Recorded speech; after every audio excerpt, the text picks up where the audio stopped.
Was doing some reflecting this morning, and I was like, I wonder what the common denominator between all of my group coaching clients and my mentorship clients, like what is that betwixt them? Love that word. Very whimsical.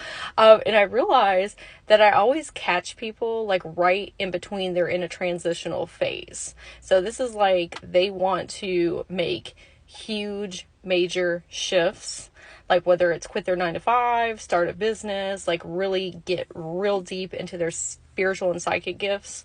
And that is scary sometimes. Like it is very intense processing trauma and like heavy emotions and changing into a new version of yourself, because you got to step outside of your comfortability zone, and that is terrifying sometimes.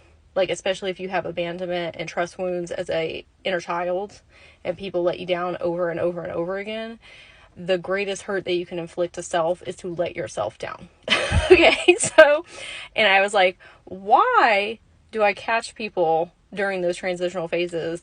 And it's because I didn't have somebody during that phase. Like I have been through a lot of like major timeline jumps, and I didn't have a mentor to give me that feeling of safety and security to like ask questions and, for somebody to say like, oh yeah, I've been there, done that.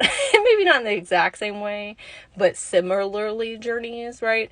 And that's why I want to create these spaces for people, because I didn't have that. And I think that's a lot of us like healers and coaches. Like we end up creating spaces for people because we didn't have that in our own life. So I wanted to share this. If you're a spiritual entrepreneur, content creator, energy healer, coach, think about, what do I wish that I would have had on my journey? Like, be the mentor and guide to you. Like, younger versions of you.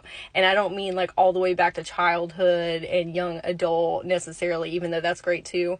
But be the guide, the mentor, the coach, the healer to you who are a couple steps back. Right? And that's who you'll draw in. And it's very easy to talk from that place because you can just say, oh, here are the tools and resources that got me to where I am now. You don't have to know everything. Okay. Sometimes holding space for other people and helping them feel safe and secure in their decisions that they are making, and being like a hype person for them and saying like, you can do it, I believe in you. Sometimes that is exactly what people need.